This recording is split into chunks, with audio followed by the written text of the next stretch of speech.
Good morning dear students.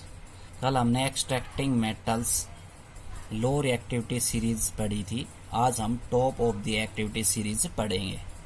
तो extracting metals toward the top of the activity series. ठीक है। The metals high up in the reactivity series are very reactive. सबसे जो ऊपर के हैं मैग्नीशियम सोडियम जो मेटल्स हैं सीरीज के अंदर सबसे ऊपर हैं रिएक्टिविटी सीरीज के अंदर, वो हाईली रिएक्टिव होते हैं। They can not be obtained from there compound by heating with carbon. Carbon के साथ उनको हीट करके उनके कंपाउंड हम प्राप्त नहीं कर सकते। For example carbon can not reduce the oxide of sodium magnesium calcium aluminium.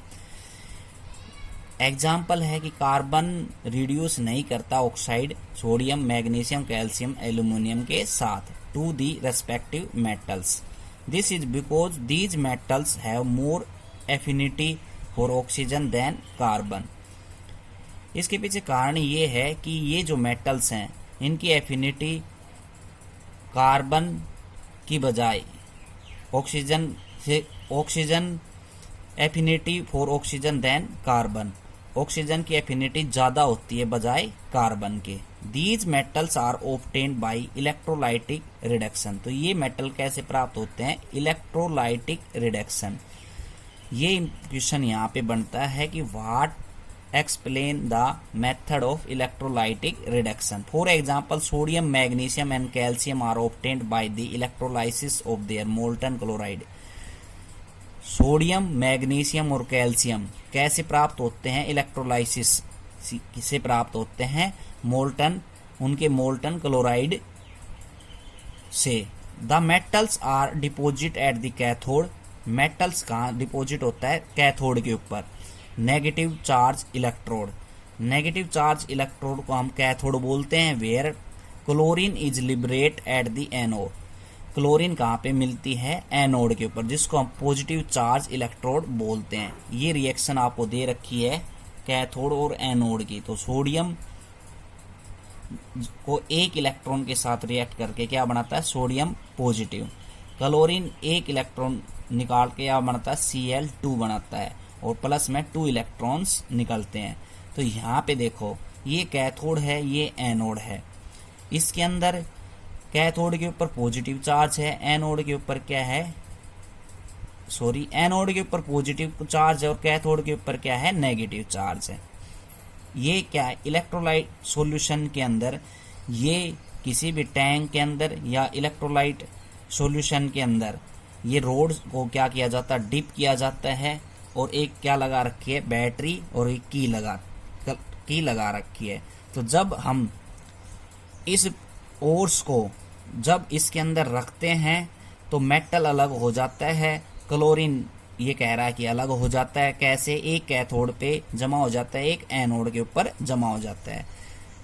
जब हम बैटरी से की के क्लोज करते हैं तो करंट पास होता है। तो करंट जैसे पास होगा तो यहाँ पे जो ओर्स डाल रखी है वो ओर्स अलग अलग हो जाती है। मतलब कि जो मेटल्स है वो डिपोजिट हो जाता है कैथोड के ऊपर और जो क्लोरीन है वो किसके ऊपर डिपोजिट हो जाता है? एनोड के ऊपर। तो इस प्रोसेस को इलेक्ट्रोलाइटिक रिफाइनिंग कहते हैं। या इससे हम कॉपर को भी क्या कर सकते हैं? अलग कर सकते हैं। Acidify copper sulphate solution, tank impurity anode mud. तो इसमें क्या होता है? कॉपर की रिफाइनिंग की जाती है।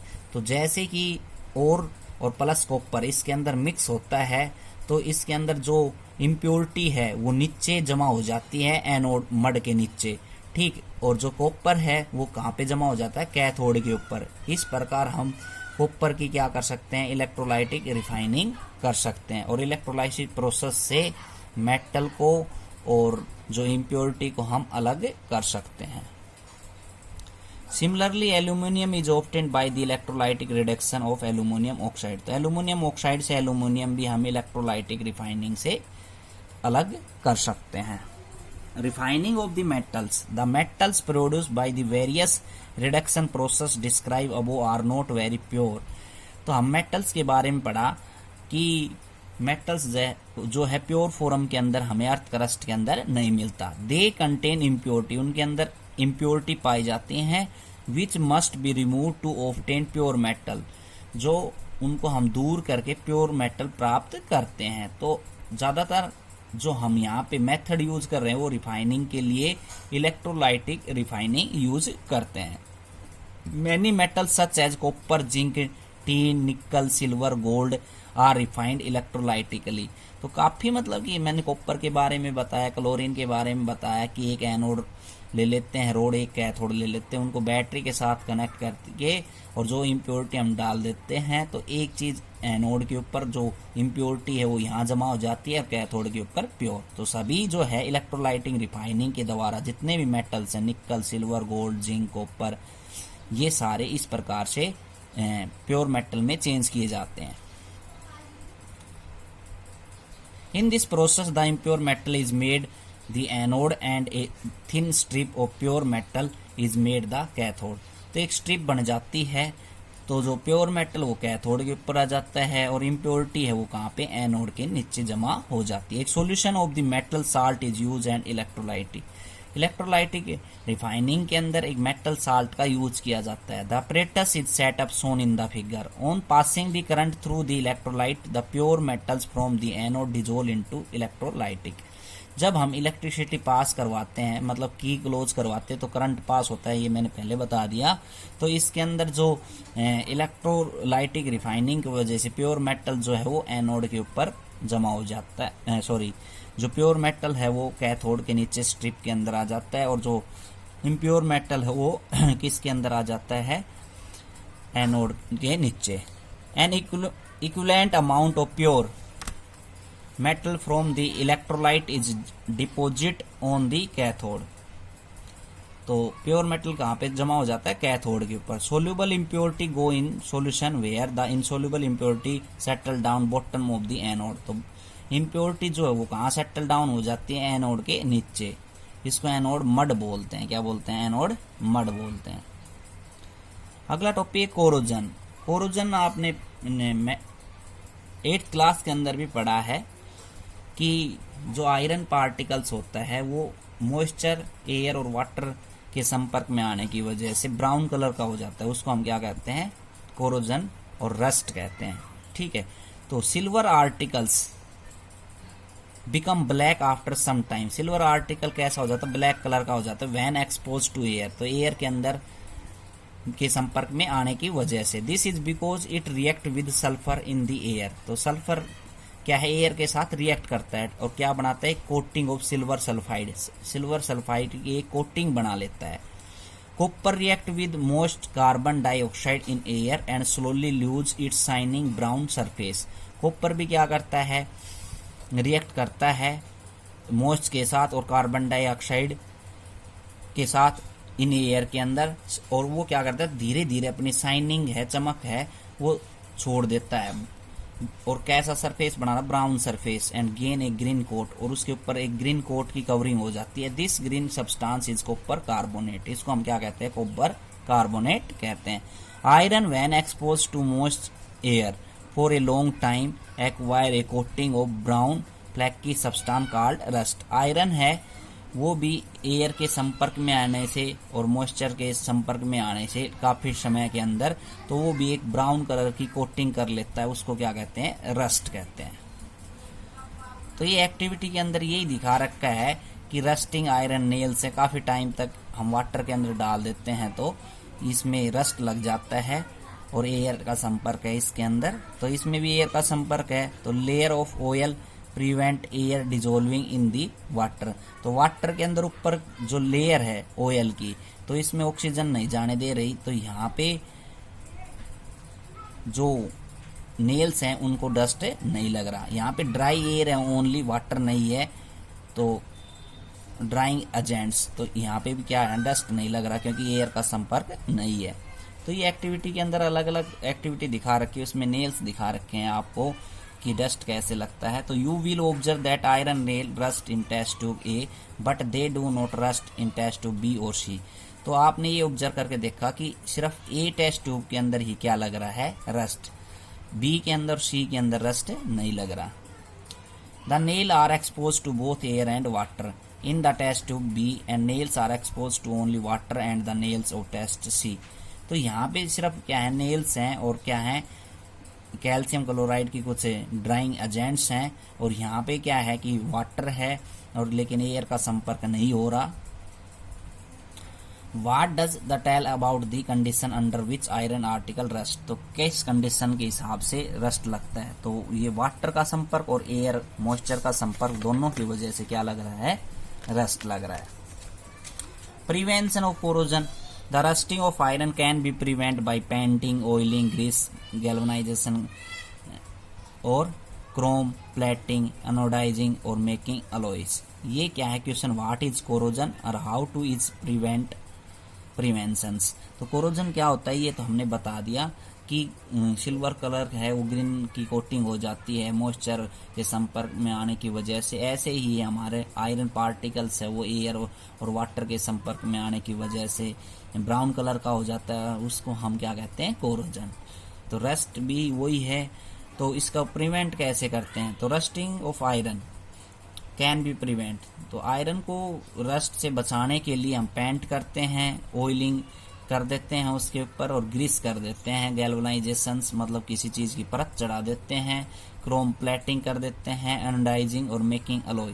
तो हम क्या बनाते हैं, अलॉय के सब्सटेंस बनाते हैं। Galvanization is the method of protecting steel and iron from rusting और coating them with thin layer of zinc. Galvanization, यहाँ से भी क्वेश्चन है, what do you mean by galvanization. Galvanization एक मेथड होता है जो स्टील और आयरन को रस्ट से बचाता है। उसमें जिंक की एक कोटिंग चढ़ा दी जाती है, उसको गैल्वेनाइजेशन मेथड कहते हैं। स्टील के ऊपर या आयरन पार्टिकल के ऊपर जिंक की परत चढ़ा दी जाती है। Galvanized article is protected again rust even the zinc coating is broken. तो galvanization article is protecting again, तो रस्ट के विरुद्ध क्या करता है, प्रोटेक्ट करता है। ठीक है, जिंक कोटिंग इज ब्रोकन, तो क्या होता है कि वो जिंक की कोटिंग चढ़ा देता है तो वो उस पे कोटिंग है तो ब्रोक नहीं होने देता या संपर्क में नहीं आने देता। ठीक, allowing is a very good method of improving property of the metals. Alloy एक अच्छा मेथड है जिसकी वजह से मेटल को इम्प्रूव किया जा सकता है। तो we can get the describe particle by the method. For example, iron is the most widely use metal. आयरन सबसे ज्यादा यूज किया जाता है, but it never use in pure state, लेकिन प्योर स्टेट के अंदर ये यूज नहीं किया जाता। This is because pure iron is very soft and stretch easily when hot. तो जब हम हॉट करेंगे तो प्योर आयरन एकदम सॉफ्ट रहता है, स्ट्रेच हो जाएगा। But if it is mix with small amount of carbon, तो उसमें कार्बन की मात्रा मिला दें 0.05%, तो it becomes hard and strong. तो वो कैसा हो जाता है, हार्ड और स्ट्रॉन्ग हो जाता है। तो when iron is mixed with निकल एंड क्रोमियम, आयरन के अंदर हम निकल और क्रोमियम डालते हैं तो वी गेट स्टेनलेस स्टील्स। तो क्या बन जाता है, स्टेनलेस स्टील्स बन जाता है। तो which is hard does not rust, तो वो भी हार्ड हो जाता है, उसको रस्ट नहीं लगता। Iron is mixed with some other substance, iron को अलग अलग सब्सटेंस के अंदर मिला दिया जाता है ताकि उनकी प्रॉपर्टी चेंज हो जाए। In fact the property of any metals can be change if the mixed with some other substance.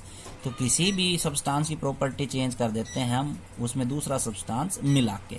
ठीक है, तो ये जो थे ये प्रिवेंशंस थे, किस प्रकार से हम रस्ट से किसी भी मेटल को प्रिवेंट कर सकते हैं। प्योर गोल्ड होता है 24 कैरेट का होता है, वेरी सॉफ्ट होता है।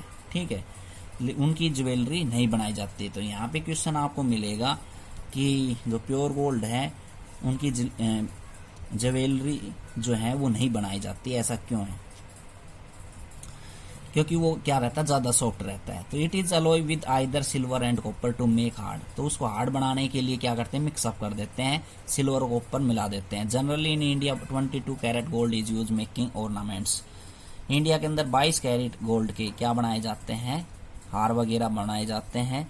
It means 22 part of pure gold is alloy with 2 part of either copper और सिल्वर। इसका मतलब ये है कि 22 पार्ट गोल्ड होता है, 2 पार्ट ओनली किसका रहता है, कॉपर और सिल्वर उसके अंदर मिक्स किया जाता है। If one of the metal is mercury then alloy is known as amalgam.